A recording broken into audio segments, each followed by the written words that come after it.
The marriage between Hashem and the Jewish people took place on Har Sinai when we received the Torah. But it took almost 1,000 years for the marriage to be complete. Megillas Esther tells us, Kimu v'kiblu haYehudim. The Jews accepted what they had begun by Matan Torah. And the reason is, because Matan Torah was a great relationship. We clung to Hashem because it was smooth sailing for the most part. There were ups and there were downs. And then came Haman. And he sought to annihilate the entire Jewish people, God forbid. And there was no reason to cling to Hashem. This was intense, and nonetheless we clung to Hashem. Oh, that's when the relationship truly begins. Matan Torah, Hashem was looking for a mountain that was humble. That was Har Sinai. Couldn't give the Torah on the tall mountains.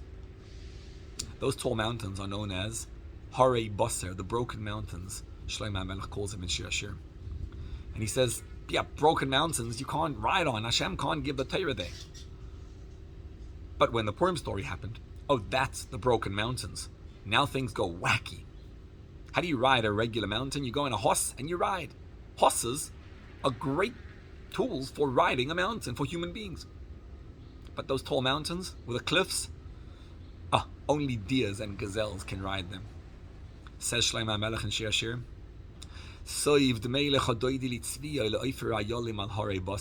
you're like a deer and a gazelle on those broken mountains. When Hashem is with you in your life, you can ride a regular mountain on a regular horse, but when things are crazy, when you don't see Hashem in your life, and your thinking goes so negative, you look at every option and you're thinking about, there's no way Hashem can be with me now, and it looks impossible. It's so intense. That's what Golus is about.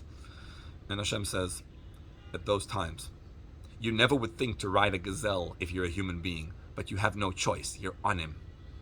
How do you ride a gazelle? You cling on to him for dear life. That's called Yisrael B'tach B'Hashem. Cling to Hashem. Trust in Hashem. B'tach is to plaster yourself at Hashem. When things look impossible and your thinking goes negative and you think about all the possibilities and there's no way this can work, just cling to Hashem. Just trust in Hashem. It's so tough. It's so impossible, but let go. And when you do, you're riding the gazelle. And that's the real relationship between Hashem and us. If you can cling to Hashem when things are crazy and you're riding the gazelle, oh, that's the Purim story. That's when the relationship begins between you and Hashem.